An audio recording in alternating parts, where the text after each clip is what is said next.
talaga eh, stage fright. Alam mo, marami rin akong gusto gawin kasi lumalaki na yung mga bata, oh. Happy tayo!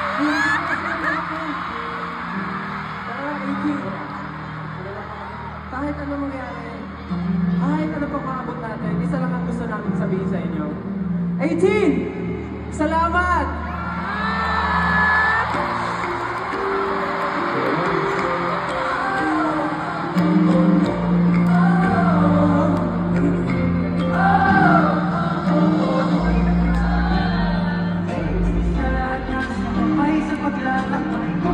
Sa aking pangarap, lagi ko kayong nanaw sa paglipad.